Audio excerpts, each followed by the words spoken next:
Pueden tomar su lugar.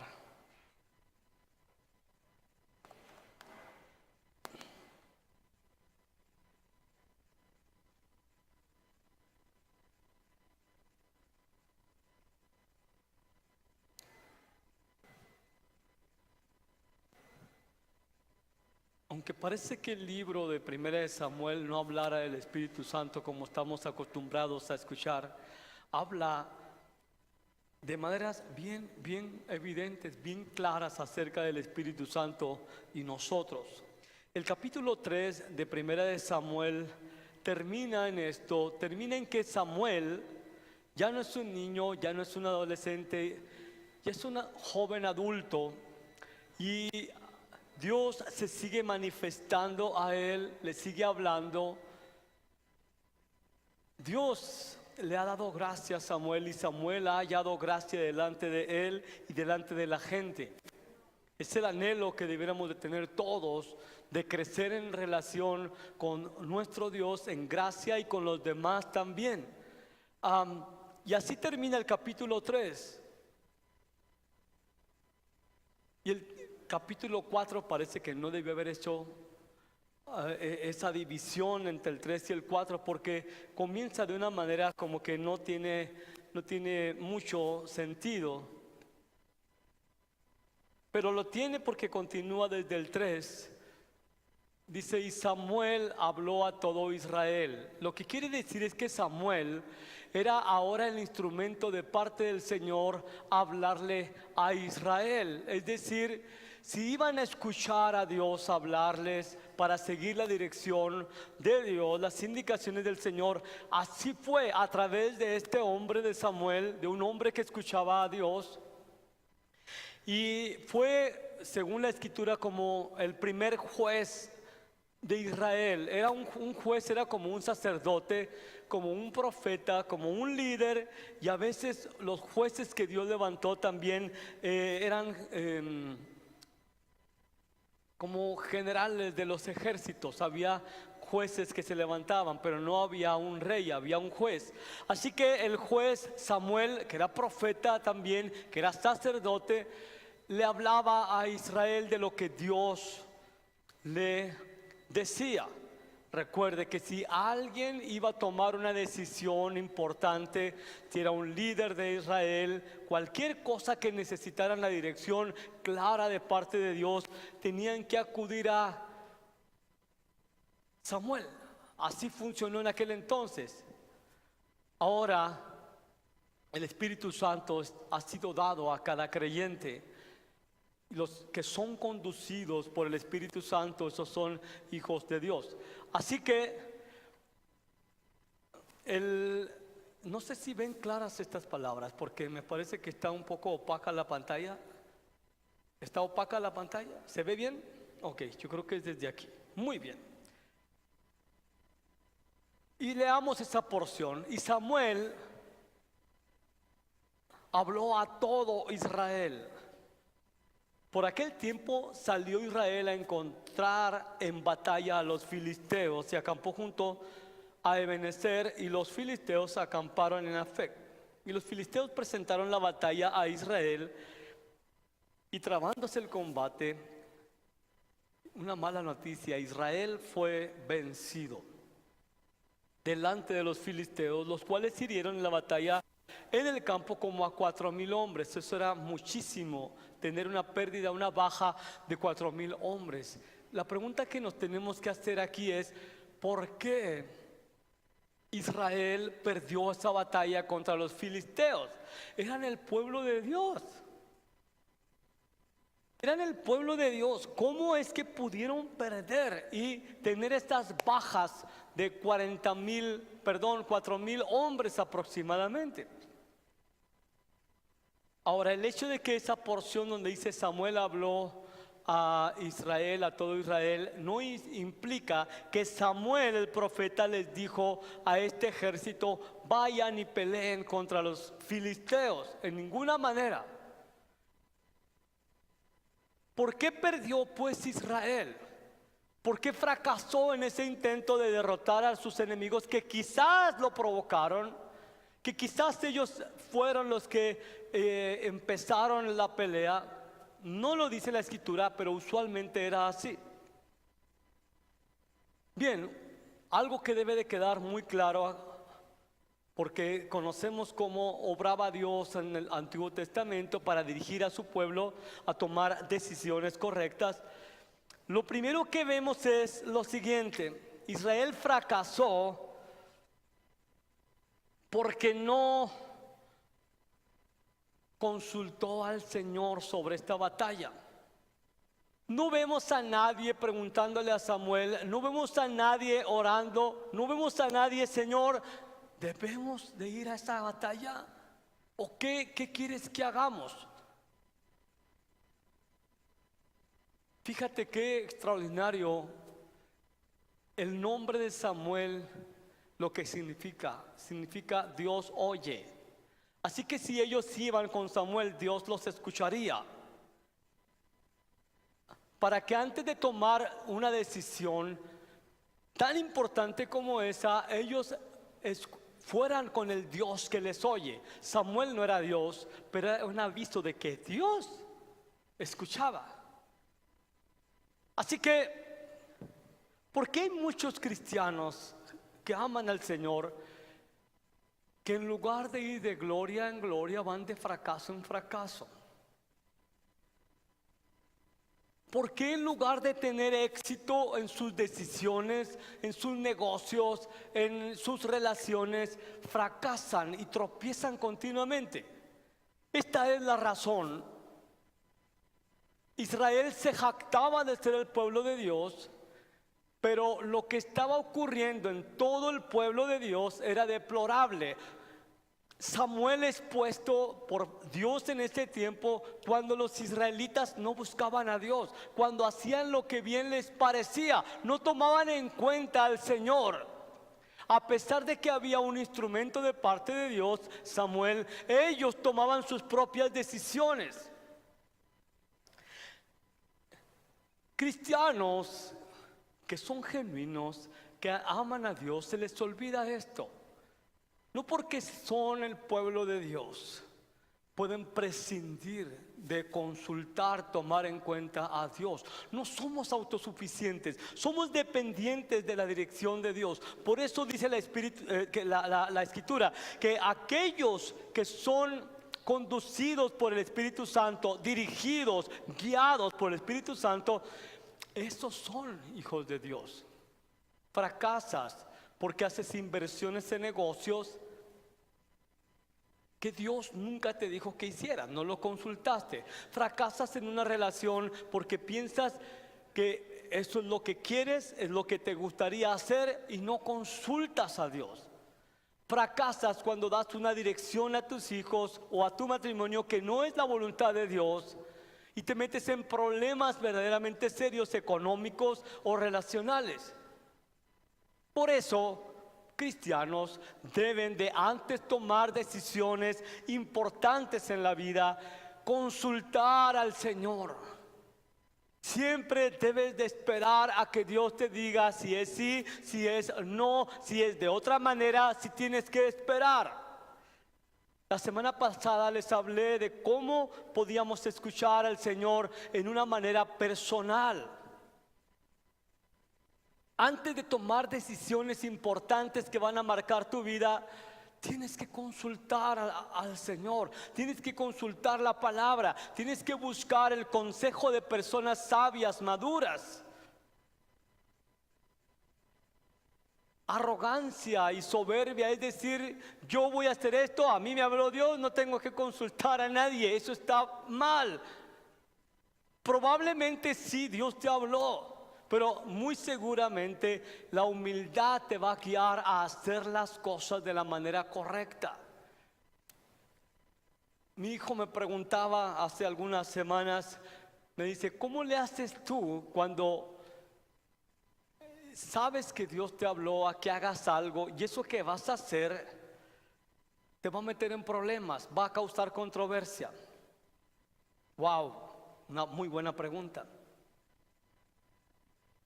Le dije, a menos de que sea algo que Dios me dice que es urgente, que es inmediato que lo haga, como cuando Dios le habló a José, el padre adoptivo de Jesús: levántate, toma a la mujer, toma al niño y a su madre y huyan porque los quieren matar. Ahí no tienes que consultar, ahí es caso de vida y muerte. Pero si es algo que no es una urgencia, puedo esperar, entonces consulto. Oro y Señor, confírmame, busco consejo y entonces puedo estar seguro si en verdad fue el Señor el que me habló o no. Ellos no consultaron a Dios, simplemente se enfrascaron en esa batalla y fracasaron. Y fracasaron porque también confiaron en sus propias fuerzas. No estaban confiando en Dios. Aparte, ellos se habían alejado de su comunión con Dios. Recuerde que la situación era espantosa. Los hijos de Elí eran sacerdotes y eran perversos, eran malvados. Habían hecho tropezar a mucha gente y habían hecho que mucha gente menospreciara las ofrendas, el servicio a Dios. Así que la gente estaba bastante dañada, bastante ofuscada. No veían al Dios que deberían de ver, porque los sacerdotes estaban para mostrar algo del carácter de Dios. Y estos dos habían hecho que Israel se desviara. Así que el pueblo de Israel estaba verdaderamente desconectado de su relación con Dios y estaban confiando solamente en un título: somos el pueblo de Dios y vamos a ganar, vamos a vencer. Pero Dios no te dijo que fueras, Dios no te dijo que tomaras esa decisión. Dios está con nosotros, no importa, vamos a ganar. Solamente confiaron en su propia prudencia. La Escritura dice: no te fíes de tu propia prudencia.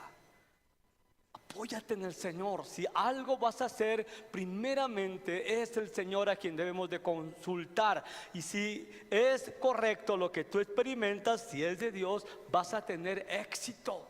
Si no, vas a sufrir pérdida. También ellos despreciaron, subestimaron, mejor dicho, el poder de su enemigo.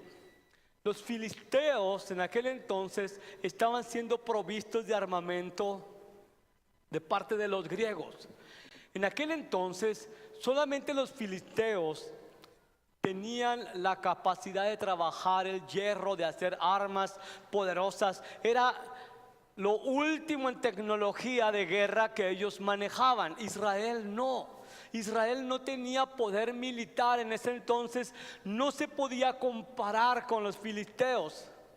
Así que estaban separados de la dirección de Dios, estaban obrando en sus propias fuerzas y habían subestimado al enemigo. Era prácticamente salir a pelear resorteras contra metralletas. Era un suicidio ir con los filisteos. Así era Israel en ese entonces. Así que nosotros como cristianos fracasamos por exactamente lo mismo.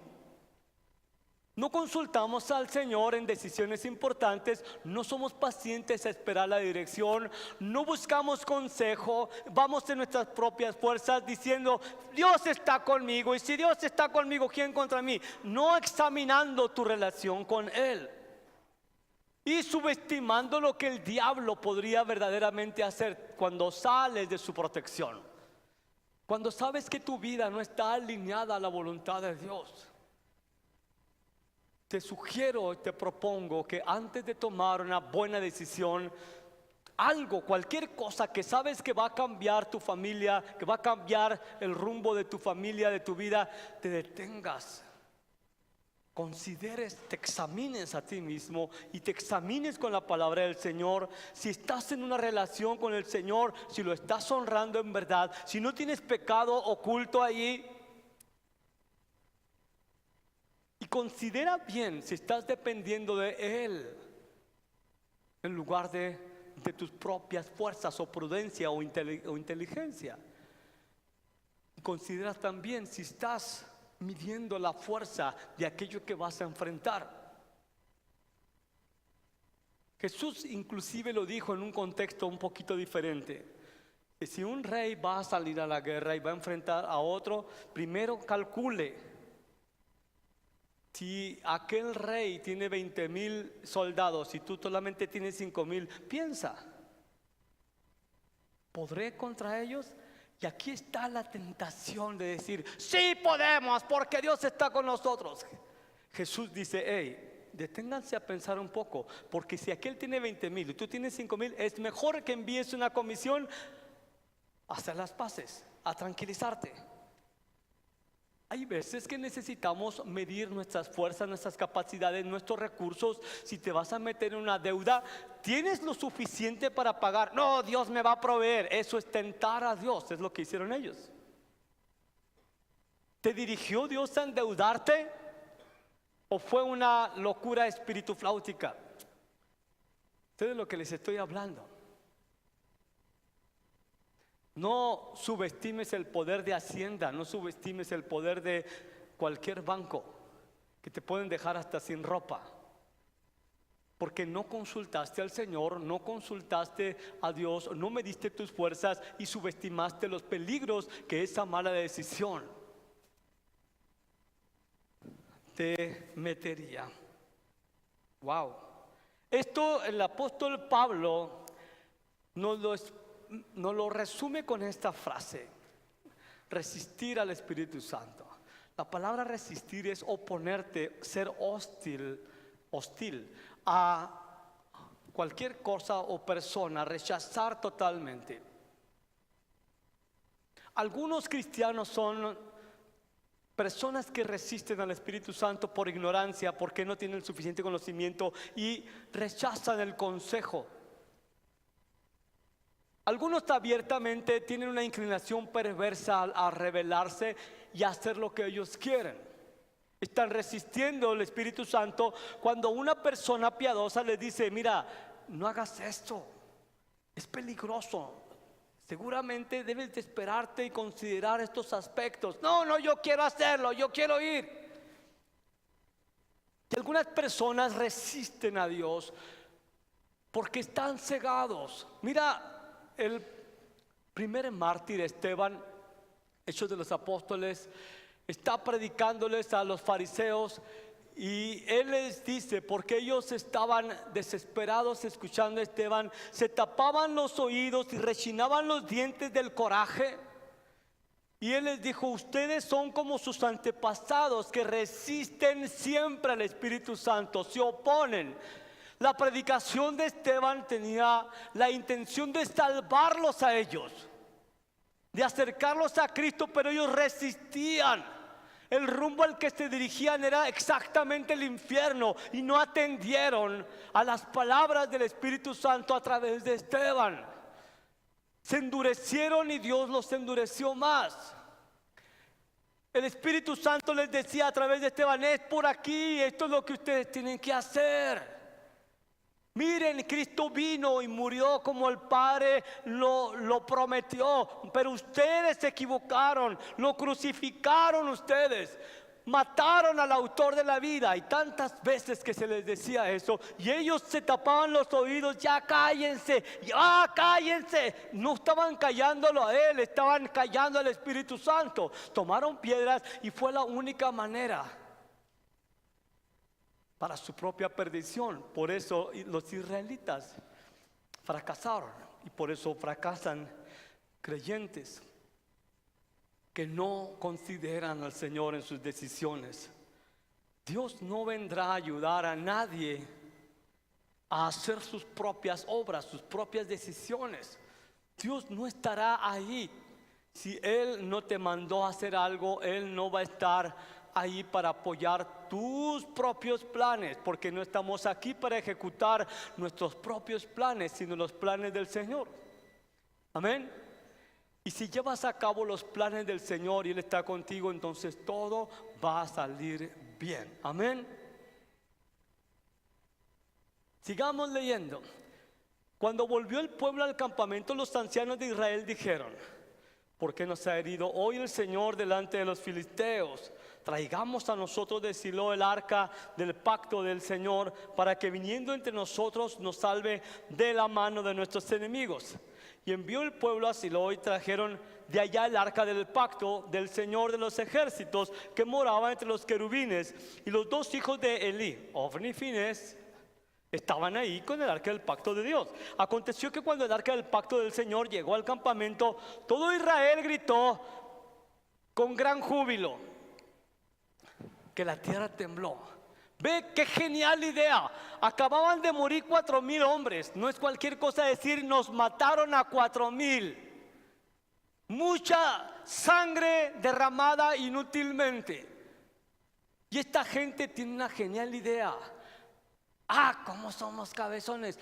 Nos olvidamos del arca del pacto. La trajeron y estaban estos perversos con el arca. Personas desaprobadas por Dios, ladrones, inmorales, injustos, irreverentes, pervertidos, adúlteros, fornicarios, llevando el arca de la presencia de Dios. Entonces quiero que te imagines que hay alrededor de, quiero pensar, unos 50,000 soldados israelitas, y supieron que el arca venía y gritaron un grito de júbilo, pero bien intenso, porque el arca ya estaba. Ahora sí, vamos a ganar. ¿Cuántos dicen que así van a ganar?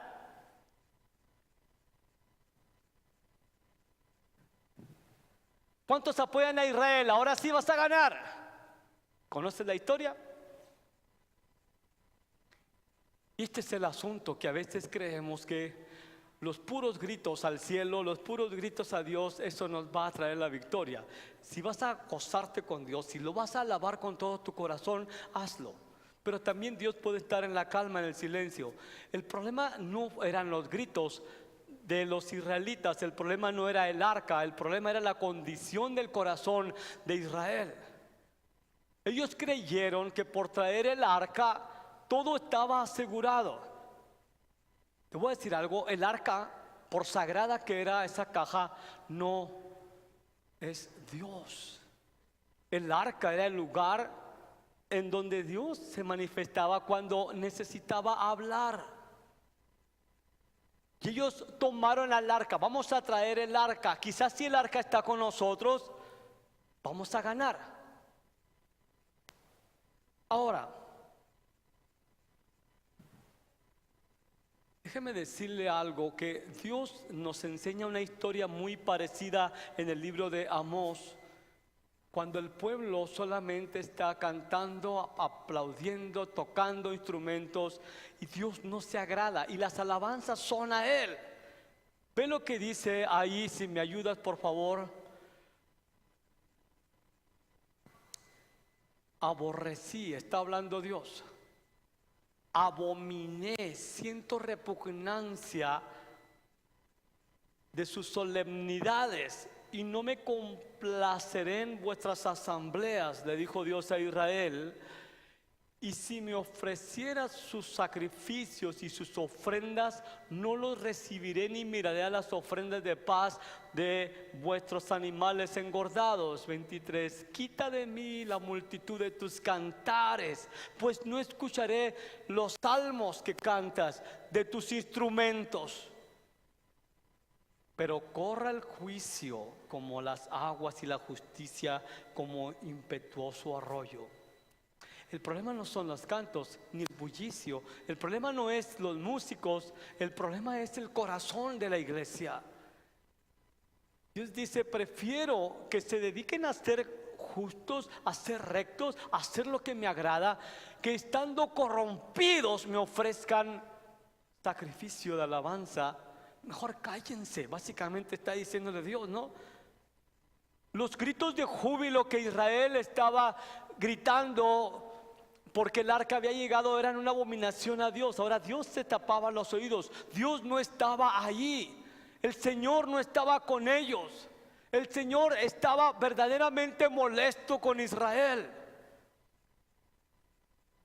No es malo cantar, todo lo contrario, es increíble cuando lo haces con un corazón recto delante de Él.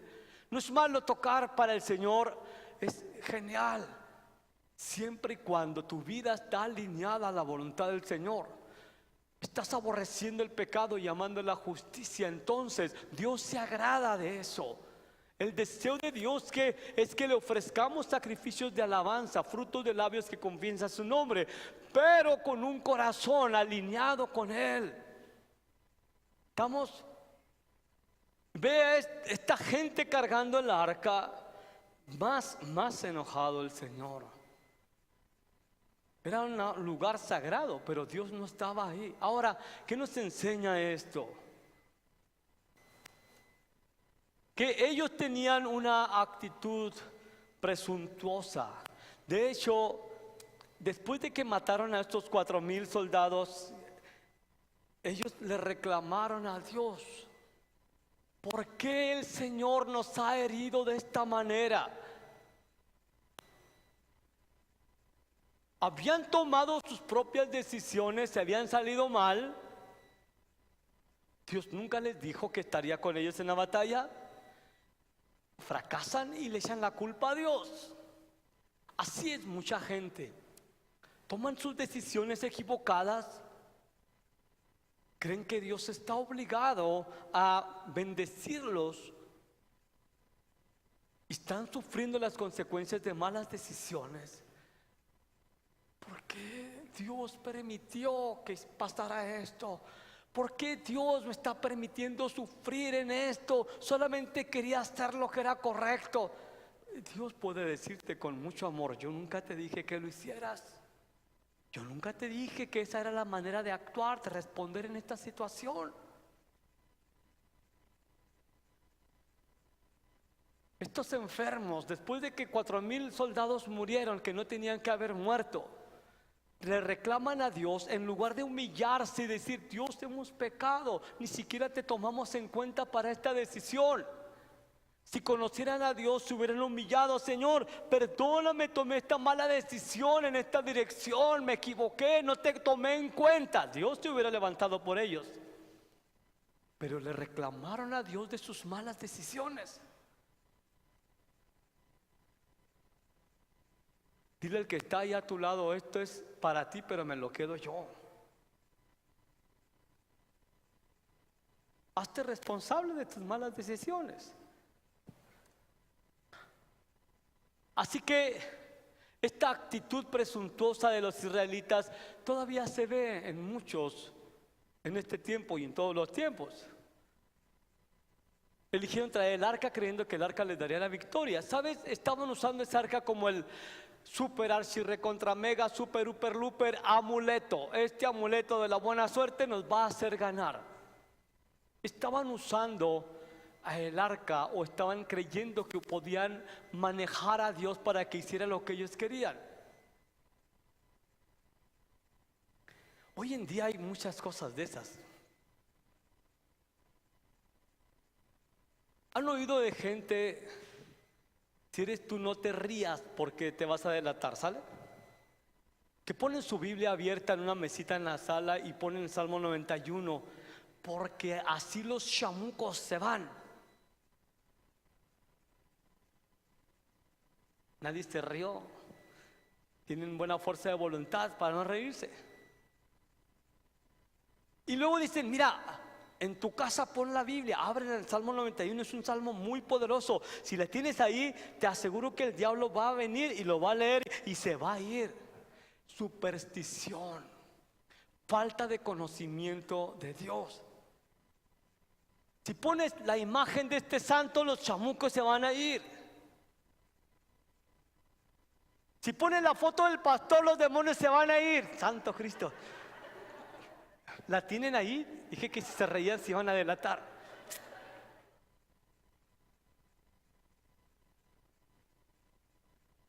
Reducimos a Dios a un simple amuleto de la buena suerte.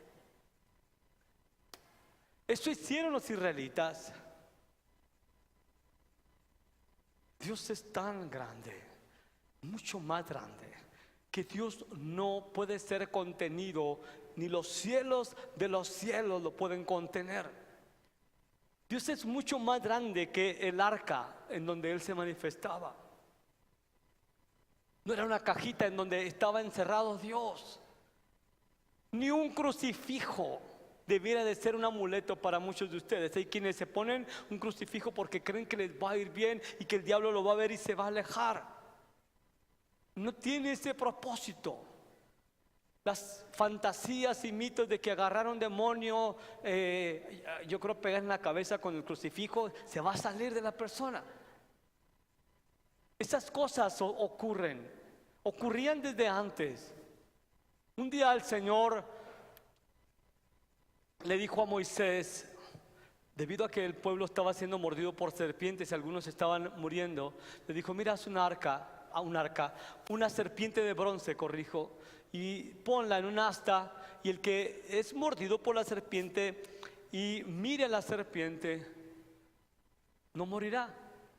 Entonces hacen el asta de bronce, la serpiente ahí de bronce, y la gente que era mordida veía esa serpiente y se curaba del veneno. Formidable, funcionó porque Dios mandó que se hiciera así. Pasaron siglos, acabó esa etapa, y en una reforma dentro del pueblo de Israel andan quitando, tirando cosas, y se encuentran muy escondidito todavía la serpiente de bronce. Habían pasado siglos, y la persona a cargo dijo: tiren esa cosa de bronce. Algunos hubieran dicho: no, por favor, es algo sagrado, acuérdate lo que ocurrió, tiren esa cosa a la basura, tiren esa cosa de bronce. Era una reliquia. Oh, cómo nos gusta a los mexicanos honrar las reliquias y creer que tienen poder en sí mismo. El arca no tenía poder en sí mismo, el poder era cuando Dios se manifestaba.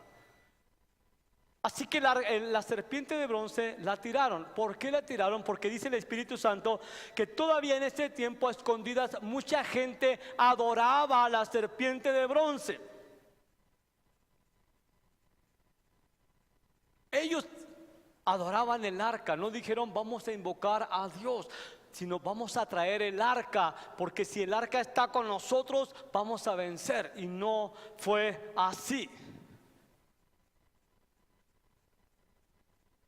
Contristaron al Espíritu Santo, como dice el apóstol Pablo. Se nos exhorta a no entristecer al Espíritu Santo. El Espíritu Santo nos fue dado por muchas razones y para muchos propósitos. Uno de los propósitos principales es que el Espíritu Santo, como una persona morando en nosotros, esté trabajando para moldear nuestro carácter y reflejar la gloria de Cristo. El Espíritu Santo es contristado cuando elegimos, en lugar de ser usados y transformados por el Espíritu Santo, nosotros usar a Dios y actuar como bien nos parece a nosotros. El Espíritu Santo vino para capacitarnos, para aborrecer el pecado y para amar lo que es correcto. El Espíritu Santo no es algo, es alguien. Este bajo no se puede entristecer porque es algo, no es alguien. Pero el Espíritu Santo es alguien y se puede entristecer. La palabra contristar expresa la idea de producir un dolor muy intenso en el corazón de una persona. Ellos estaban tomando a Dios, o querían tomar a Dios, como si fuera manejable, como si fuera una cosa que la podemos usar a nuestro antojo. El Espíritu Santo es muy grande, muy majestuoso, muy poderoso, y está aquí dentro de cada hijo de Dios, no para ser usado, sino para usar tu vida, glorificar a Cristo, transformar tu carácter, revelarte la Escritura. El Espíritu Santo te fue dado para que tú te sometas a Él y Él pueda guiarte.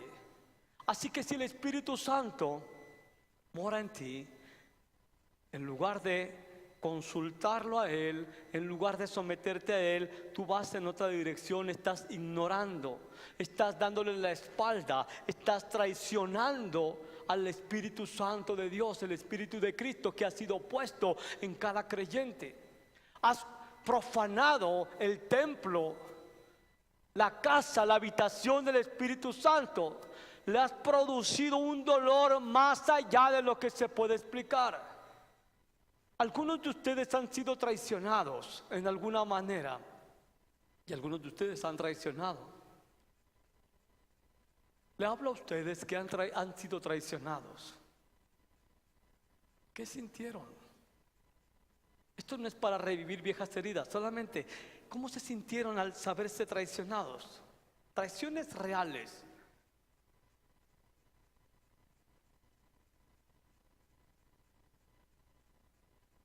Padres, ¿cómo se sienten cuando sus hijos, que deberían de obedecerles, si ustedes con tanto amor y gracia les dicen cómo deben de ser las cosas, y ellos finalmente deciden hacer lo que quieren, a la hora que quieren, como que ellos quieren? ¿Te alegra eso? ¿Te produce gozo? Ellos están para ser guiados, para ser enseñados, para obedecerte, y porque te obedecen y te honran, van a ser bendecidos, ¿cierto o no? Eso dice la Escritura. Pero cuando ves que ellos no te obedecen, no te honran, hacen lo que quieren, como quieren, a la hora que quieren, ¿cómo te sientes? Porque tú fuiste puesto para ellos, para cuidarlos, para guiarlos, para enseñarlos. Y si ellos simplemente te dicen, ya, déjame en paz, lo que yo quiero hacer, lo voy a hacer, papá, mamá, lo que sea. A veces sin palabras, pero con las puras actitudes dicen eso. Bueno, si te sientes mal de eso, multiplícalo por un número exponencialmente más grande. Contristar al Espíritu Santo es causarle un profundo dolor a aquella persona que fue enviada a morar en nosotros con la mejor y más grande de las intenciones que Dios pudo haber tenido: morar en nosotros, morar en una persona, conducirlo, guiarlo, enseñarle, consolarlo, alentarlo y llevarlo finalmente a la gloria. Pero hay cristianos que usan a Dios para sus fines. Lo usan como si fuera el mago de la lámpara. Yo voy a hacer esto y a ver qué dice Dios después. ¿Qué? Da un paso atrás y mejor arrodíllate y dile: Señor, ¿tú crees que debo de hacer esto o no? Quiero someter a ti, quiero hacer tu voluntad, quiero glorificar a Cristo en mi vida. No quiero que por mi culpa tú seas ofendido por otros.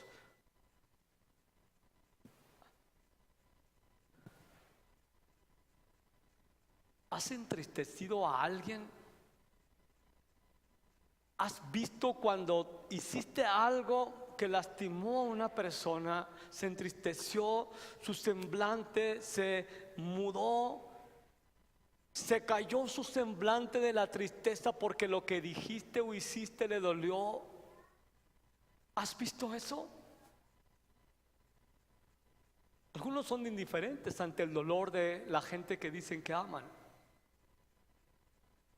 Pero si eres un poco sensible, sabes cómo se demuda el rostro de alguien que ha sido entristecido, que ha sido lastimado, que ha sido herido. Es una mezcla de emociones: tristeza, coraje, frustración, ira, dolor intenso. ¿Lo has visto?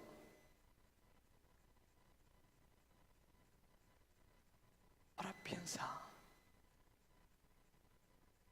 El dolor del Espíritu Santo, el Espíritu de Cristo que está en nosotros, a causa de no ser honrado, de no ser respetado, de no ser obedecido, de permanecer en una desobediencia clara y abierta en contra de Él. No me importa lo que Dios diga, no quiero saber lo que Él quiere que yo haga. Esto es lo que yo quiero, esto es lo que me importa.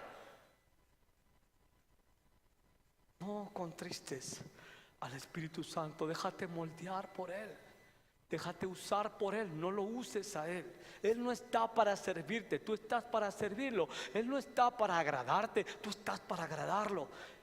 Él no está para que tú le enseñes, Él está para enseñarte. Él no está para seguirte a ver qué vas a hacer. Tú estás para seguirlo a ver qué Él quiere que tú hagas.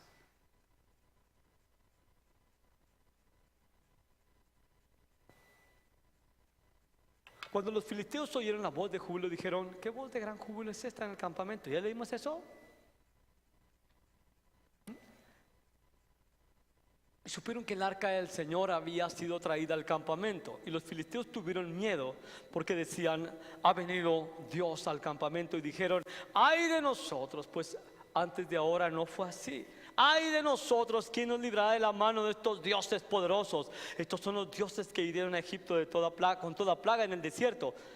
Esfuércense, oh filisteos, y sean hombres para que no sirvan a los hebreos como ellos les han servido a ustedes. Sean hombres y peleen. Pelearon pues los filisteos, e Israel fue vencido. Y huyeron cada cual a sus tiendas, y fue hecha muy grande mortandad, pues cayeron de Israel 30,000 hombres de a pie. 30,000 más casi 5,000, 35,000 personas en un solo día. Ahora, algo que los filisteos nos enseñan interesante: ellos ven el alboroto, ven los gritos de júbilo, se enteran que el arca la trajeron, y ellos nos enseñan algo. Ellos conocen al Dios de los judíos y conocen la historia de esas obras poderosas de Dios. Pero con todo y eso, ellos se preparan y se esfuerzan para librar la batalla contra Israel. Sean valientes, se esfuerzan. Sí, es el Dios poderoso de los judíos, pero podemos esforzarnos, vamos a ser hombres, vamos a echarle ganas, vamos a acabar con estos. Muchos incrédulos conocen más la historia de la iglesia de Jesucristo que los mismos cristianos. Muchos no creyentes ven el poder de Dios en las obras del Dios que los cristianos adoran, y muchos cristianos no se dan cuenta. Tienen un conocimiento probablemente imperfecto, pero tienen mucha información acerca de Dios y de las obras que Dios hace.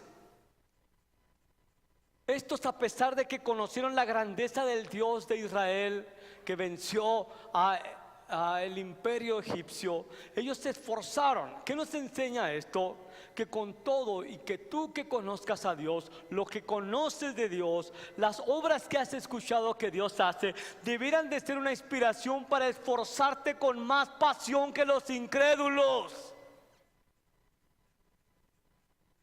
Debiéramos esforzarnos sabiendo que si el Señor verdaderamente está con nosotros y nosotros nos hemos alineado a su voluntad, somos sus hijos, estamos en su reino, entonces todas las cosas que Él nos pide que hagamos, nos vamos a esforzar en hacerlas bien, en ser diligentes, en superar cualquier estándar del mundo cuando hacemos algo.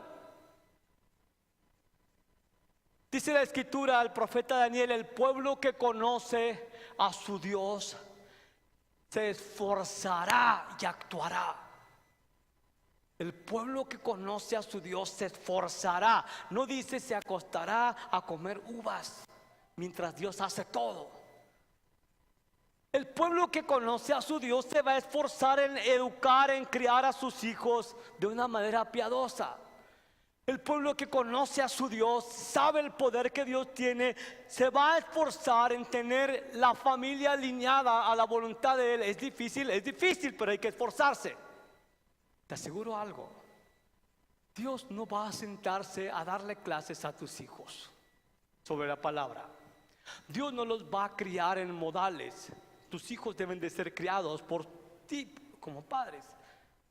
Hijos, Dios no va a venir a sentarse a darles clases a ustedes sobre lo que es correcto y lo que no. Él ha venido, ha traído su presencia para que te esfuerces y abras la Escritura y te sumerjas en su presencia y seas moldeado por Él. Dios no va a hacer nada que te pidió que tú lo hicieras. Y tú no debes de intentar hacer algo que solamente Dios puede hacer. Dios no va a salir a buscarte un trabajo a la calle si no tienes trabajo. Tienes que esforzarte, salir y actuar. Y Dios te va a bendecir cuando des esos pasos de obediencia. Dios no va a salir a buscarte una esposa. Si ya estás en edad de casarte, sal y búscala, una piadosa. En oración. Y a ver, Señor, nomás ponme donde hay y yo voy a saber quién es. Pero sales, haz algo. Esfuérzate. Esfuérzate. Si Dios está contigo, entonces esfuérzate con más ganas. Si Dios no está contigo, la única obra de esfuerzo que tienes que hacer es humillarte para que Él venga contigo. Así que parecía que el arca iba a lograr algo. Israel ni siquiera se esforzó, murieron 20 y tantos mil en un solo día. Israel no se esforzó a pesar de que era el pueblo de Dios. Si Dios te dice te voy a entregar esta ciudad, oh, Dios me la va a entregar, aquí la espero. Sal y toma aquello. Dios le dijo a los israelitas, entren a esa tierra que el Señor su Dios lo entrega. Peleen por ella, saquen a todos los que están ahí. Tenían que esforzarse, tenían que hacer algo alineados con la voluntad de Dios. Israel ni siquiera eso. Por eso el fracaso fue mucho más grande. Así que los filisteos obraron mejor que conocían a Dios y se asustaron. Conocían la historia de Israel y de Egipto. Con todo y eso se esforzaron para librar la batalla. Israel no se esforzó, asumió que sin esforzarse el arca le daría la victoria. Los cristianos debemos esforzarnos entonces al servir a Dios y al enfrentar nuestras batallas.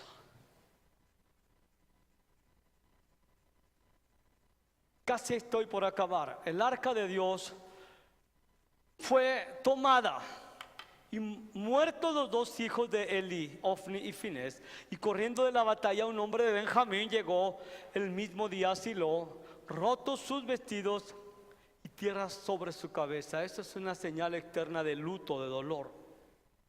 Y cuando llegó, he aquí que Elí estaba sentado en una silla vigilando junto al camino, porque su corazón estaba temblando por causa del arca de Dios. Llegado pues aquel hombre a la ciudad y dadas las nuevas, que eran muy malas, toda la ciudad gritó. Este mensajero, para crear un impacto de lo serio que acababa de acontecer, se rasgó su ropa y se echó tierra en la cabeza. Era una señal de que algo muy duro acababa de pasar. Así que por donde iba entrando a la ciudad estaba dando las malas noticias. Eran terriblemente espantosas las noticias. Israel, el pueblo de Dios, había fracasado, había sido derrotado. Los sacerdotes habían sido muertos en medio de la guerra. Dios había hablado que morirían por sus maldades, por sus pecados. Y la peor de las peores noticias es precisamente que el arca había sido tomada.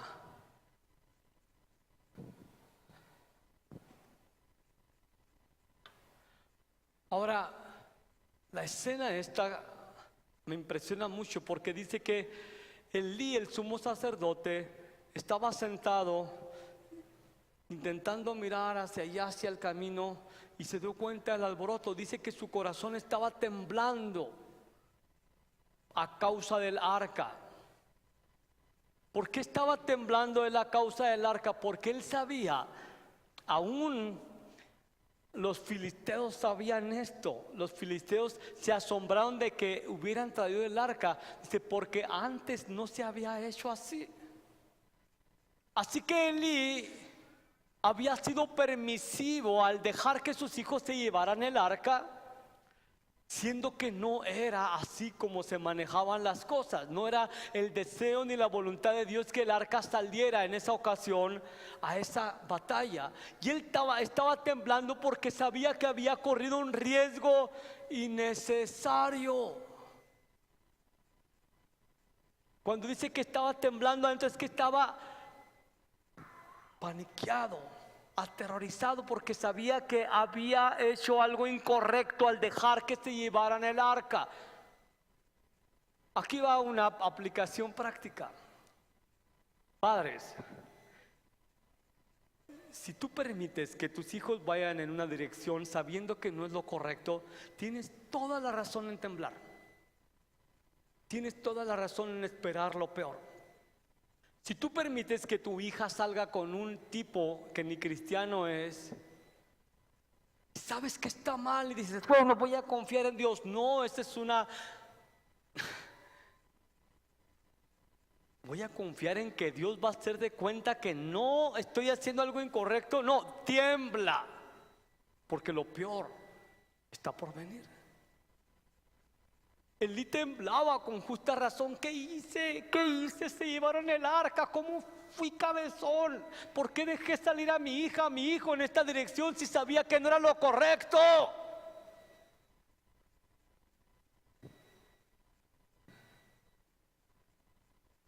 Advertido estás.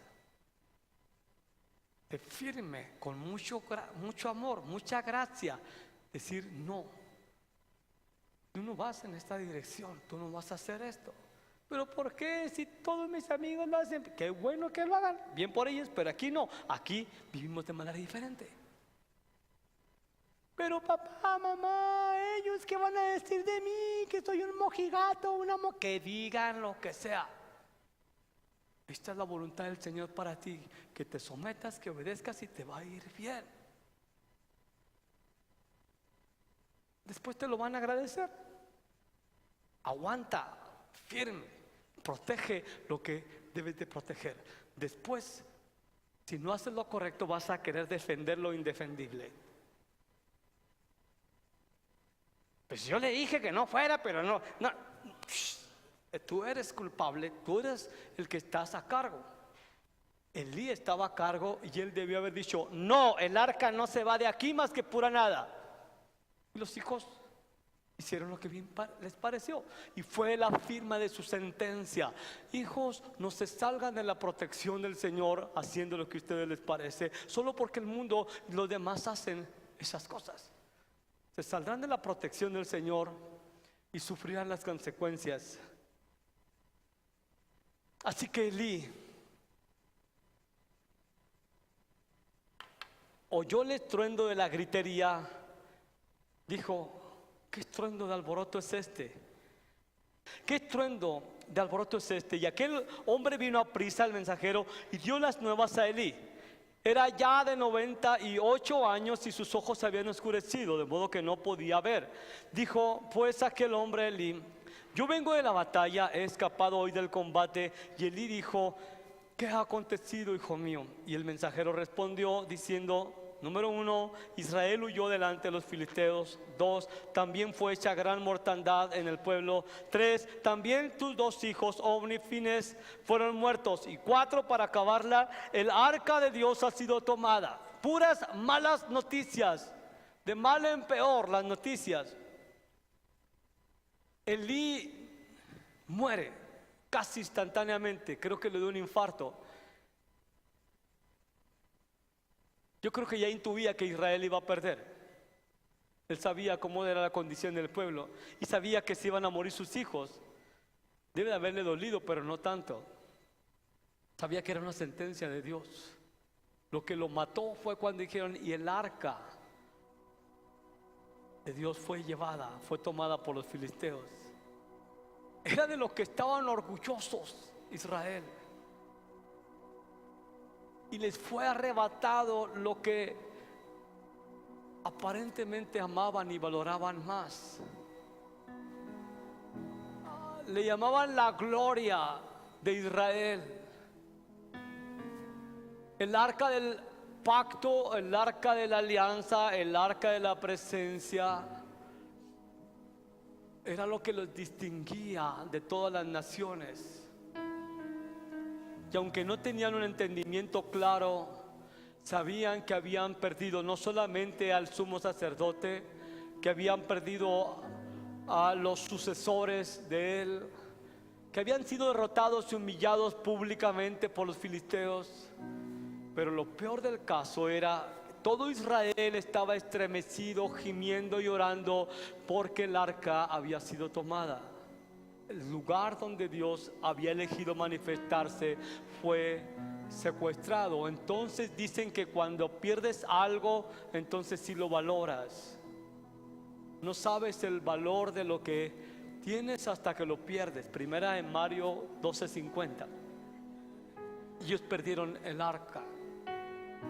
Allí en ese sentido no fue solamente el arca, sino la posibilidad de obtener una respuesta de Dios. Israel está en ruinas, está abatido, derrotado el ejército, derrotada la nación. No tienen un sumo sacerdote que era quien les representaba ante Dios. No tienen los sacerdotes como posibles sucesores. No tienen el arca. Están solos. Qué espantoso es perder la presencia de Dios.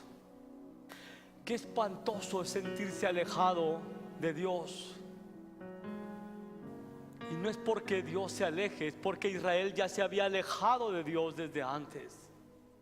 Esto fue solamente un acto soberano de Dios, permitir que esa arca fuera llevada para que se den cuenta de la ruina que tenían como nación, como familias. Dios no estaba con ellos.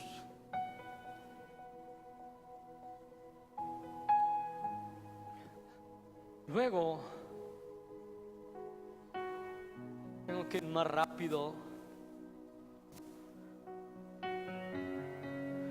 Encima la nuera de la mujer de Fines, la nuera mujer de Fines, nuera del sumo sacerdote, estaba embarazada cerca del alumbramiento y oyendo el rumor de que el arca de Dios había sido tomada y muerto su suegro y su marido, fue mucha presión para ella, se le adelantó el parto, dio a luz, los dolores se le adelantaron y al tiempo que moría le decían las que estaban junto a ella: ve ese cuadro,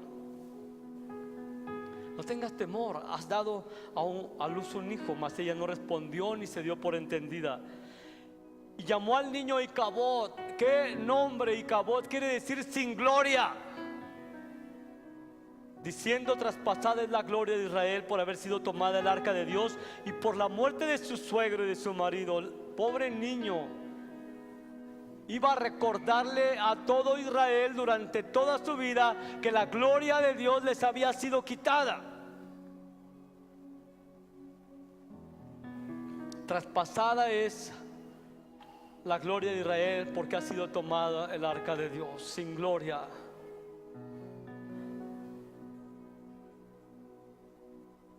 Apagaron el Espíritu Santo. Y la Escritura dice que no apaguemos al Espíritu Santo.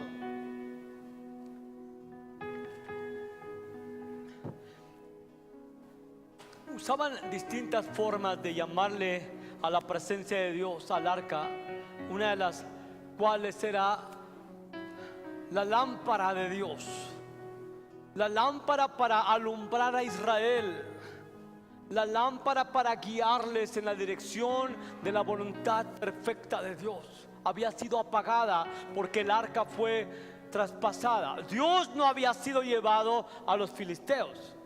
Dios sigue en su trono. Cuando todas las cosas aquí en la tierra que te apuntan a Dios te fallan, Dios sigue sentado en tu trono. Cuando te abruma el fracaso y no puedes encontrar nada en la Escritura no es Dios. Tú todavía puedes mirar a Dios. Cuando un líder o un pastor te falla, solamente era un instrumento, no era Dios. Tú miras a Dios y Él sigue sentado en el trono. A Israel se le había quitado la única ancla en la que había estado confiando. Se le había quitado lo único en lo que se sentía seguro. Porque así es Dios, cuando tienes un ídolo, te lo quita. Te lo quita como un juicio y te lo quita como una ayuda para que lo veas a Él.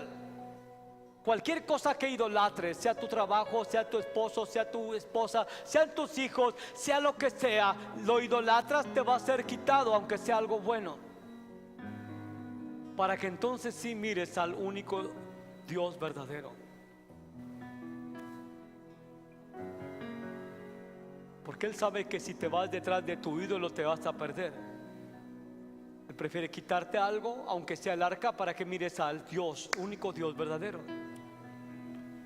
Cuando descubres como Israel que has fracasado como padre, que has fracasado como madre, que has fracasado como esposo, como esposa, como hijo, como hermano, como líder, como pastor, como lo que sea, porque no consideraste a Dios, porque fuiste detrás de tus deseos, porque resististe al Espíritu Santo, porque lo contristaste y ahora lo apagas para que ya no te dirija más para hacer lo que tú quieres. Te das cuenta que estás en ruina. Debes de pensar en esto. Esto es lo último. Si has perdido la gloria, si has perdido la presencia, tienes que recordar algo. Romanos capítulo 3 dice: por cuanto todos pecaron, están destituidos de la gloria de Dios. Todos nacemos aquí en la tierra como única voz, no tenemos gloria. Nos fue quitada por la naturaleza pecaminosa y por los pecados que voluntariamente cometemos. Todavía, cuando Cristo te salva, restaura su gloria, restaura su presencia en ti, envía al Espíritu Santo después de que muere, resucita al tercer día, asciende a los cielos y toma tu cuerpo y lo limpia con su sangre y lo convierte en una morada del Espíritu Santo. Todavía puedes apagarlo, dice la Escritura. No apagues al Espíritu. Ahora, aquí no se está viendo como si fuera una persona, sino como un elemento, fuego. No apagues. Lo único que se puede apagar es una lámpara, una antorcha, fuego. Porque si apagas al Espíritu Santo, ya no hay más dirección en tu vida, ya no hay claridad. Si apagas el Espíritu Santo, el fuego es una imagen del ardor, de la pasión que Dios quiere expresar a través de ti, hacia lo que Él ama, hacia la gente. Contristas al Espíritu Santo cuando ahogas la palabra del Señor, cuando prefieres tu propia opinión que lo que Dios desea comunicarte que hagas o seas. Apagas el Espíritu Santo cuando no alimentas ese fuego de pasión, cuando dejas de orar fervientemente, cuando dejas de mirar la palabra que es combustible a tu santidad, cuando dejas de hablarle de Cristo a alguien. Estás apagando al Espíritu. La gloria se opaca. ¿Y sabes qué ocurre? Empiezas a caminar una vez más en la vida que tenías antes de que Cristo te alcanzara. Apagaste el fuego. Lo único que te hacía diferente no es la información que tienes en la cabeza, sino la revelación de que Dios vino a morar en ti. Si apagas eso, entonces estás más muerto que vivo. Como le dijo Dios, el Señor, a una iglesia en el Apocalipsis: tienes fama de que estás vivo, pero estás muerto. Tienes fama de que eres rico, pero estás pobre, ciego, miserable y desnudo. Apagaron al Espíritu Santo. Apagas al Espíritu Santo cuando haces caso y pones oídos en aquellos que dicen: ya para este tiempo, ya no, Dios no hace sanidades, no da palabras proféticas, no hay dones del Espíritu Santo, así que ahora nos vamos a dedicar a hinchar la cabeza con pura información.